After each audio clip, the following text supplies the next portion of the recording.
Walk into any high-end casino in Las Vegas at 2 o'clock in the morning. You will notice something very specific about the floor layout. There are no clocks on the walls.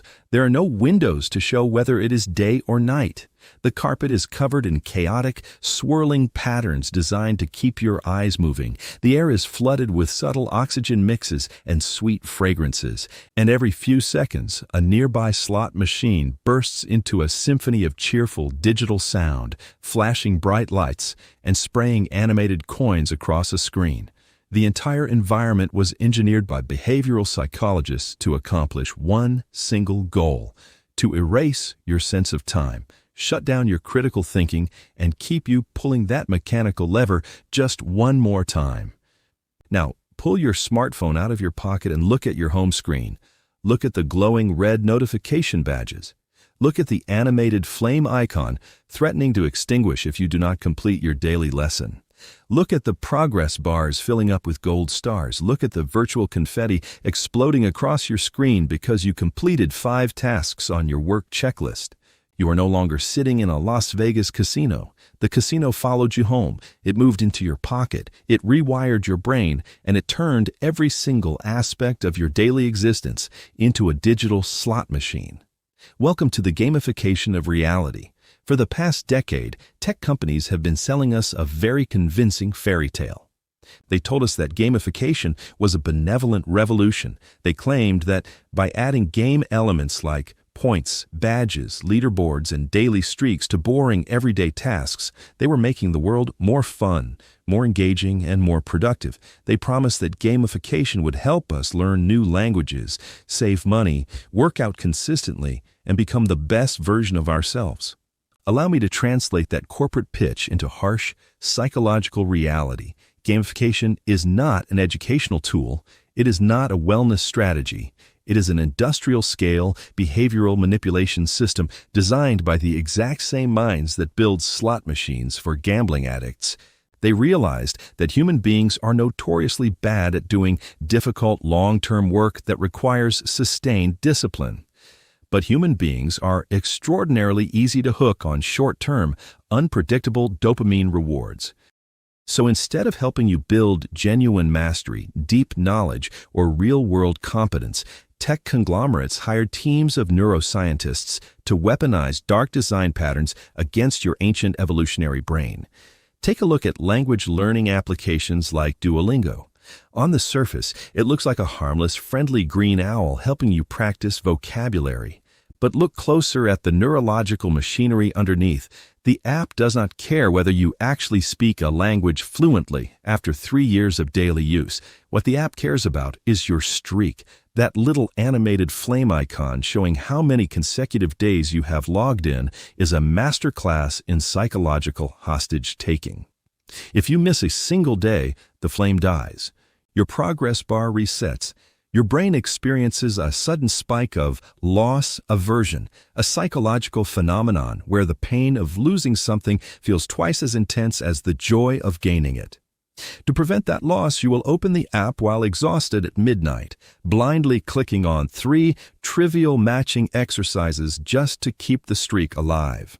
You are no longer learning a language. You are performing an automated chore to appease an algorithm, acting like a lab rat pressing a plastic lever to receive a single sugar pellet.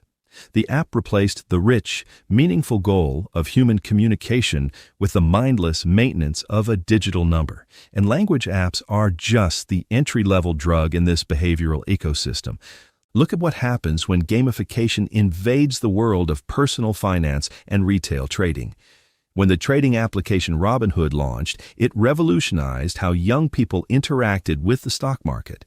But it did not do this by teaching financial literacy or long-term value investing. It did it by turning high-risk stock trading into a colorful mobile video game.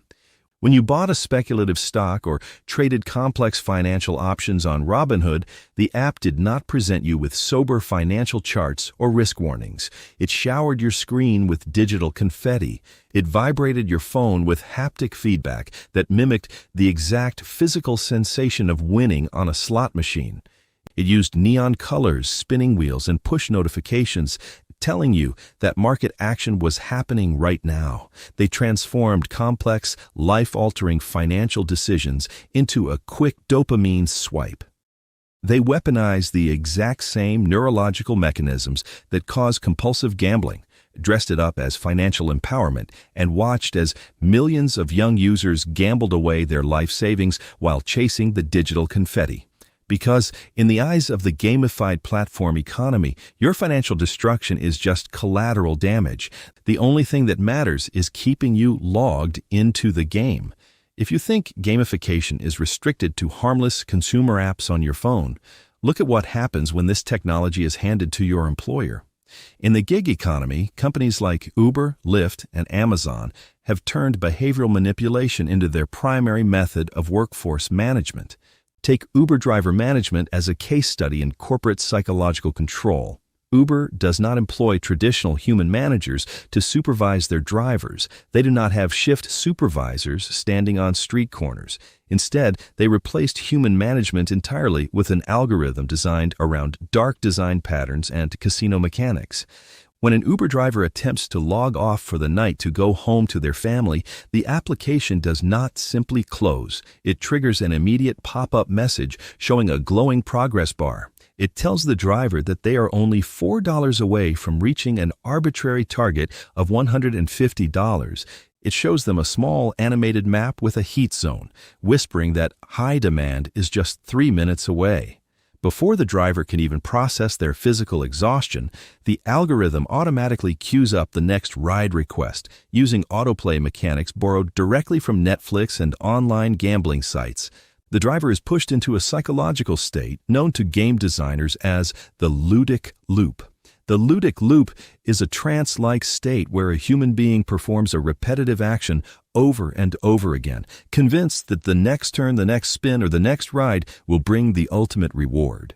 The driver stays on the road for 14 hours straight, ignoring their fatigue, risking their personal safety, and burning through their car's lifespan, all to fill up a digital bar designed by a programmer sitting in Silicon Valley.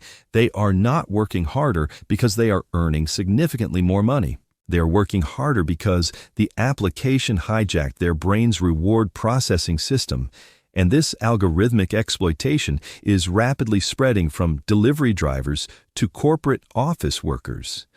Step into a modern corporate office or open your remote work software, and you will see task managers, project boards, and performance dashboards disguised as video games. Companies now use platforms like Asana, Slack, and Salesforce that award virtual badges, maintain internal employee leaderboards, and display colorful completion rings when you close out tickets. Management tells you that these features are designed to make work feel collaborative and rewarding. In reality, it is a sophisticated method of psychological acceleration. By turning daily administrative tasks into a competitive game, corporations pit employees against each other in an invisible, endless rat race. You find yourself answering emails at 10 o'clock at night, not because your manager threatened to fire you, but because you do not want your personal productivity score to drop on the weekly team leaderboard. They replaced authentic financial compensation, reasonable working hours, and genuine job security with cheap digital badges and artificial progress bars. You are burning your mental health to clear a queue of digital tickets, acting like a player trying to beat a high score on an arcade machine that never pays out real money. This is the dark brilliance of modern gamification. It convinces the worker to exploit themselves. It takes the heavy, grueling reality of modern labor and wraps it in a layer of colorful neon paint, sound effects, and behavioral loops, making you feel like you are playing a game when you are actually just serving an economic machine. And the most terrifying part of this transformation is what it is doing to our ability to experience genuine human satisfaction. When your brain is continuously flooded with artificial dopamine hits from progress bars, daily streaks, confetti animations, and level-up sounds, real life starts to feel unbearable, flat, and slow. Real life does not come with a floating progress bar above your head when you read a book. Real life does not play a victory sound when you hold a conversation with your child. Real life does not grant you digital badges for taking a walk in the forest or learning how to cook a meal from scratch. By gamifying every aspect of our existence, we are destroying our capacity to appreciate slow, quiet, unquantifiable human moments. We are training ourselves to value the digital representation of an action over the actual reality of the action itself. You no longer go for a run to feel the movement of your body. You go for a run to close the ring on your smartwatch. You no longer read a book to absorb wisdom. You read a book to log it into an app and maintain your annual reading challenge number.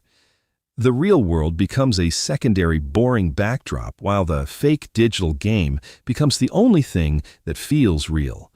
We allowed tech corporations to rewrite our motivation systems, and in the process, we turned our entire lives into an endless, exhausting quest for virtual points that mean absolutely nothing. So how do we break free from this digital casino and reclaim control over our own brains? It starts with seeing the game for what it truly is. A psychological trap.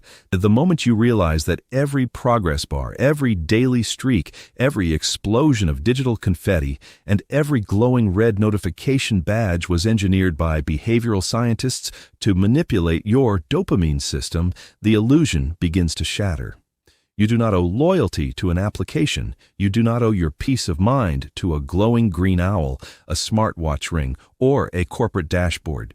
Start stripping the casino mechanics out of your everyday tools. Turn off all non-essential notifications on your phone. Put your screen in grayscale mode to neutralize the bright casino-like color palettes designed to keep your eyes locked to the glass. Delete the apps that force you to maintain daily streaks through guilt, loss aversion, and psychological hostage-taking. If a tool genuinely serves your life, you should be able to use it when you need it and walk away without feeling anxious or punished. If an app punishes you for taking a 3-day break to simply live in the real world, it is not a tool, it is a digital prison guard. Reclaim the inherent value of unquantified human effort. Do something difficult, meaningful, or creative without logging it into a tracker, without posting it on a dashboard, and without telling an algorithm that you did it. Read a heavy book simply for the joy of thought, not to add to a reading challenge number. Go for a long, quiet walk without checking your steps or closing a calorie ring. Cook a complex meal, learn a real-world craft, or spend an entire afternoon sitting under a tree without needing a digital app to validate that your time was well spent. Real life does not need a level-up sound effect to be extraordinary. The true richness of human existence lies in the quiet, unquantifiable, unscripted moments that can never be converted into digital points, badges, or corporate productivity metrics. The corporations built a world where every action is gamified, every emotion is tracked, and every human worker is treated like a player trapped in a rigged arcade game that never pays out. But you can always choose to step away from the machine, unplug from the game, put down the controller, walk out of the digital casino, and step back into the vibrant, beautiful, unscripted reality of being fully human.